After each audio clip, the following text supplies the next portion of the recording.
Hey YouTube, league turnover today, and we have two leagues today. It is Ultra League and Scroll Cup, a Great League edition. So I went over that this morning. So if you want to check out Scroll Cup Great League, check out my morning video. But we're going to talk about Ultra League because there are new rankings, new teams to use. So it's funny how this happens all the time. How a Pokemon that gets a new moves become instant meta in like 2, sometimes 3 leagues. So we've seen it with Feraligatr, we've seen it with Annihilate, and now we're seeing it with Grumpig, Lapras, Dusknoir. Jellicent was already pretty good in this league before, and now just even better with the Hex now. So we're going to go over these rankings here, talk about which makes all these Pokemon very strong, and go from there. So the first thing is all these new buff Pokemon. Now some of them already have one extra thing going for them, is that in the Ultra League they are XL. So Grumpig gets up to level 50 at 3/14/15, and Dusknoir gets up to level 50 at 0/15/15, right? So right off the bat, you have 2 Pokemon that get extremely bulky with just the stat product. And again, there's 3 things that dominate, right? Stat product, typing, and moveset. So we know Grumpig, Dusknoir, with their movesets, Astonish on Dusknoir buffed a couple seasons ago, Dynamic Punch buff this season. Grumpig gets Sidewave and Dynamic Punch buff, right? So once you get the moveset buff and you already have a good stat product, you got 2 out of 3 things. And now you go to their typings. And this is not the Great League. So my biggest problem with Grumpig in the Great League is that you're weak to 3 typings: Ghost, Dark, and Bug. And the problem with the Great League is that Ghost and Dark is the main meta right now. And Bug, you can't just discount Bug because there's a few Pokemon that have Bug type moves. 1, in the Ultra League, you're going to see that just less Bug in general. And 2, yes, there are Ghosts and Dark, and I would lie to say that there aren't those. But the meta isn't going to be primarily Ghost and Dark. There are a lot of staples in this meta that are going to be here that are not going anywhere that you'll have play against. So, for example, like Weezing, it's buff, we'll talk about that in a second, but like Weezing, Steelix, Feraligatr, Registeel, Cobalion, Cresselia. So a lot of these Pokemon are just staples of the Ultra League, which you would do decently well against with like Shadow Ball, Dynamic Punch combo there on Grumpig in particular, being able to hit Steels with Dynamic Punch, Shadow Ball on the Psychic and other Ghosts. Like again, Giratina is one of the main ones. You have Shadow Ball for that. So a lot of play with these 2 buff Pokemon because of that. Corviknight was always sort of top ranked because of its typing, right? When you're only weak to 2 things, fire and electric, and you resist 10 here, and some of them double resisting poison and grass and bug, and then single steel, psychic, normal, ground, flying, fairy, dragon, like that gives you a huge advantage. You have the XL strength to you, level 48.5 at 0/15/15. So just resisting a ton of stuff with the sand attack fast move just gives you such a huge advantage. So it's basically just resisting a ton of the main meta here while having the bulk and the spammy sand attack to charge your move quick. So that is why Corviknight gets in. Lapras, again, what's there to talk about Lapras? Lapras, again, going back to Season 1, if you wanted an Ultra League Pokemon, Lapras was a good Ultra League Pokemon at the time when there wasn't XLs and stuff. And then it just disappeared when it just became XL heavy. But you can offset the XLs when you have a good move. And Sidewave, Sparkling Aria are 2 freaking good moves. So the spam, again, even though it's not an XL, it goes up to 42.5. Oh, actually, rank 1 is 42.5, so that's kind of cheating. No XL here. Rank 1 is 42.5, so you need some XL there. But just generally a bulky Pokemon with Sidewave and Sparkling Aria. Have Ice Beam for your dragons, Giratina in particular. Flyer coverage, stuff like that. Grass coverage, right? If you're going to be weak to grass, like there's Virizion and a couple other grass in this meta, so Lapras should be good. Feraligatr is just Feraligatr. Don't need to talk about that. It's been meta for many, many seasons. Giratina, same things. Giratina, just super Shadow Claw, Dragon Claw, Shadow Steak, spam, and extremely bulky. So it's been meta for a while. Jellicent has been a top meta in the Ultra League for a long time, but took a little bit of a hit with the rise of like other Ghosts and other just better Pokemon in the Ultra League. But with a Hex buff, it always had coverage, right? In fact, one of my One of my most dominant teams had Jellicent as a safe swap on it, and just the ability to spam Surf and Shadow Ball as a bulky Pokemon in the Ultra League was so strong. So not much changing there. Now you actually just spam a little bit faster and hit a little harder with Hex. So solid option there. Primeape, but I'm sure Nihilape's on this list too. You need fighters to offset some of the steals and stuff. Having a fighter that has a Rage Fist for the Ghost is always solid. Screw Zygarde, we don't have that. A couple grounds here. Gastrodon and now Runerigus. Runerigus is running Claw and Rock Tomb and Shadow Ball, so even though it's a ground, it doesn't have a ground move. It's mostly acting as the secondary ghost that it is. Not secondary ghost, but it's also have ghost. So Rock Tomb buff with a really good moves here. Whatever. Yeah, it's kind of a weird one because it's weak to 5 things, resist 6 things. You know, personally, I think its weaknesses far outweigh the resistances. Like being weak to dark, ghost, grass, ice, and water is not typings I want to be weak to because it's just a lot of the main meta. I mean, double resisting fighting is always positive. There's not as many poisons in the Ultra League, so that's kind of a wash. And again, rock, electric, bug. We're looking at kind of niche typings there. So, you know, you get by on Shadow Claw and Shadow Ball and having like the XL, again, level 50, 10, 15, 15, right? So we're going to max out the stat product as best we could. So Claw and Shadow Ball is always a dangerous combo, and now having a move that provides you flyer coverage and being able to lower your opponent's attack just gives you a little bit extra oomph. Again, I think Gastrodon's overrated, but it is, again, getting in on the XL. There are some things weak to ground, like Wheezing and stuff, so Steelix. So it's not like it has no play, but I just don't think Gastrodon's going to be as good in the Ultra League, quite honestly. Wheezing was... What I've always liked about the Ultra League is that it has a lot of safe swaps. Like you could use in the past, first of all, you can probably use Lapras now, but you can use Feraligatr in the past. You can use Giratina in the past. You can run Primeape in the past, Jellicent, Galarian Wheezing. There is a lot of Pokemon that played as a safe swap, and Wheezing was one of them. So now you have just Sludge. So the Fairy Brutal Swing was what you used a lot in the past. Some used Overheat, some used Play Rough as their coverage move. Now just a better Sludge. Again, this is already a good safe swap Pokemon. Just should be as well, play as well. Clefable, again, I think Clefable is overranked. If I'm using a fairy, I'm probably using Wheezing. But if you want just like a fairy with mostly fairy moves, there are dragons like Giratina and stuff in this meta. So having a Moonblast combo is good. Again, I don't like the Swift on it. It's a good bait move, but you're not hitting hard even in the Great League and in the Ultra League when everything's so bulky. It just does not do much, in my opinion. Steelix, Thunderfang. Yeah, Thunderfang gave this thing a buff, which is kind of interesting because, you know, in the Ultra League, you think you would have actually more play against dragons. But the Thunderfang, there is now like Corviknight and Lapras and Feraligatr. So there are definitely things that are weak to electric. So having a Thunderfang where you can lower the opponent's defense or potentially attack with a Breaking Swipe is a good combo there. Fortress. People were swearing by this. I didn't cover this in the Great League. People were swearing by this thing in the Great League. And I just looked up its typing, and holy crap. One weakness, double weak to fire, which again, there's not a ton of fire. And offset by 9 resistances. Double resisting poison, grass, and single steel, psychic, normal, ice, fairy, dragon, and bug. And again, you're not resisting any of the main meta. Like there's darks in here, there's ghosts in here, there's fighters in here. So you're not resisting any of those. Those are all just neutral. But there are a good amount of resistances. Like there's a decent amount of like some dragon type moves here between Guzzlord and Giratina. Fairies to answer those. Now you got those Psywave users with Psychic. So Fortress is a pretty interesting one. You know, Volt Switch is the best damage energy combo you're going to get here.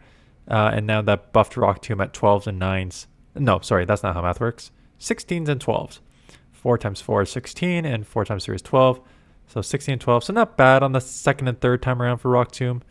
Was it also saying to run Earthquake? Yeah, that makes sense. Earthquake. So a little slower. 20 and 16. So maybe a little slower, but in the Ultra League, stuff can survive. And then Registeel has been Registeel, Drapion. They've just been staples. Note 24. Skeledirge, Big Rise with Torch Song. Again, it is very weird to have a community move where you get Blast Burn, and that would be not even close to the recommended moveset. But Torch Song, being able to buff your attack, coming at 15 and then 10s, Incinerate's doing that for an 8 damage per turn. and it's a 5-turn move, right? So that damage really registers, and then if you buff your attack, and like 84 is not insignificant damage. 1.87. The thing with these like attack moves, why this is so strong, normally when you get a buffed attack move, the damage per energy is much lower than 1.87. You're looking at like, oh, usually get like Trailblaze, like that's non-stab for a lot of folks, but it's like 1.4 damage per energy to boost your attack 100%. So to be able to do with stab 1.87 and buff your attack, and your fast move is Incinerate, like that is a deadly combo, which is why it's so strong. So should be an interesting meta. I think I'm probably going to focus on the Ultra League maybe more than the other one this league, just because it's on again.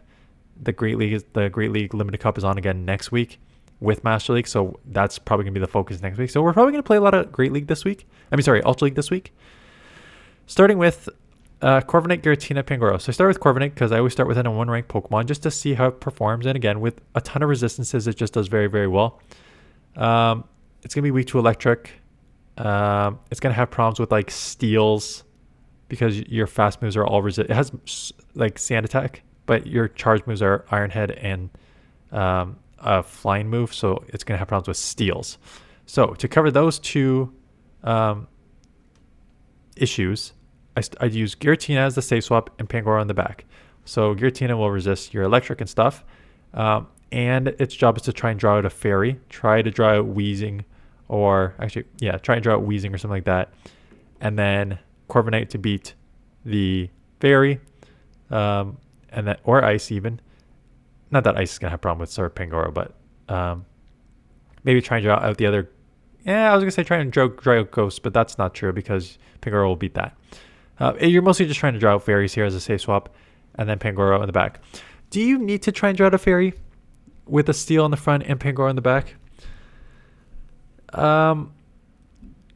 Yes and no. The thing with Giratina is because its fast and charge moves are Claw, Shadow Claw, and Sneak Attack, and it is insanely bulky, you can theoretically stay in with a lead, and then if you see a fairy in the back, align with Giratina and just try to outspam and chip as much as you can. It's not the safest strategy, but it's not like you're going to see a lot of charm users because that's not how Ultra League works. So you don't need to worry about like charm users as much. You just need to worry about a couple of the other fairies with fairy type moves. But you don't, so theoretically you don't need to switch out, but you know, it is technically safer. Grumpig, Feraligatr, Cobalion, and right off the bat, Psychic types. I still think Psychic types have a little more play in Ultra League than they do in the Great League, because Great League is just full of Ghost and Dark right now.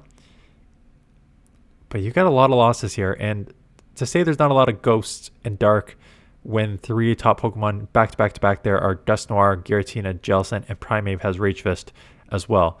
You know, maybe it's and then you go down and you got Malamar and Moltres and Mandibuzz. So, you know, that's why your Sims here are not great, despite you having what is a generally great moveset, right? Psywave, Dynamic Punch, Shadow Ball is a fantastic moveset, and you got the XL Bulk to like outlast a lot of these things. But yeah, just you got to cover those weaknesses. So we covered, again, so Ghost and Dark, right? So I covered a Ghost generally with Feraligatr because you have the Shadow Claw and just the Hydro Cannon combo should just outbeat the majority of the Ghost.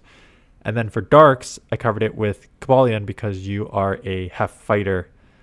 So as a half fighter, you resist the Dark type moves. And then you have like the fighting type fast move and charge move to be able to hit super effective against Dark.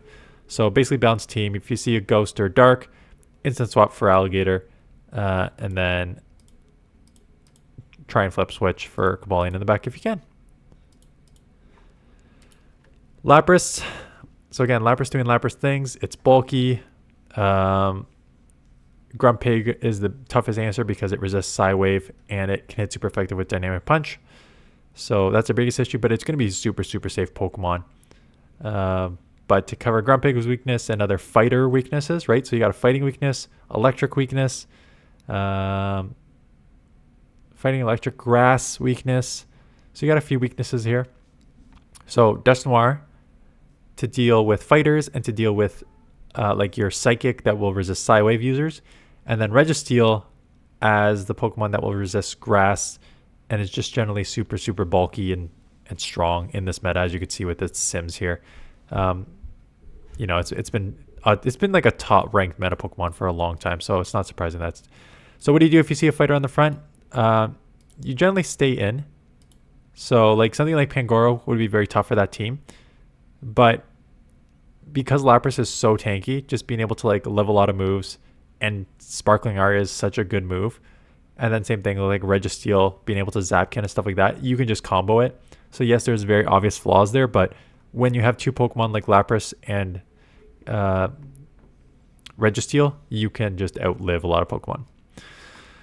Jellicent, Weezing, Typhlosion. So basically this was an attempt at a balanced team, even though you have a double ground weakness in the back. So Jellicent gonna have problems with electric and grass. So I covered electric and grass basically with Typhlosion, and then Giratina as a, Weezing as a safe swap.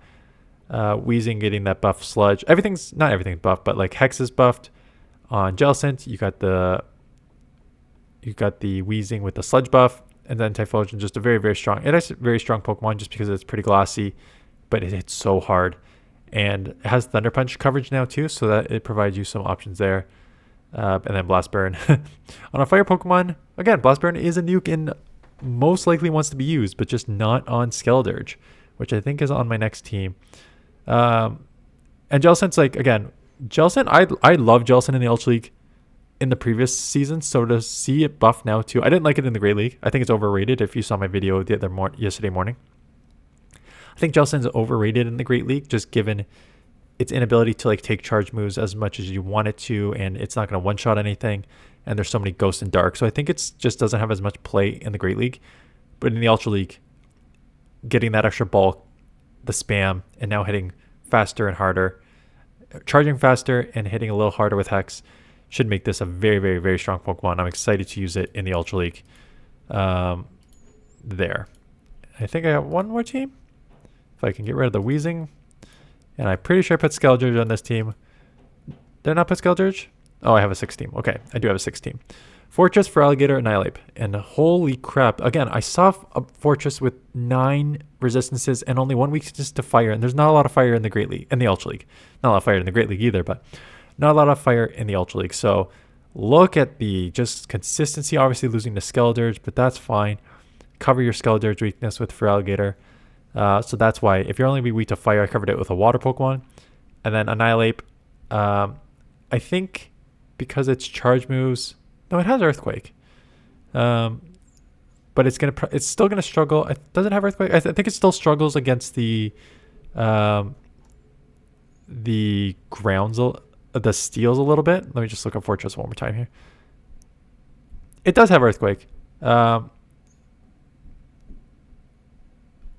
But yeah, it does take 20 and 16 to get to. So a little slower. So I think I covered some of the steel problems that you're going to see, like Fortress and Registeel here.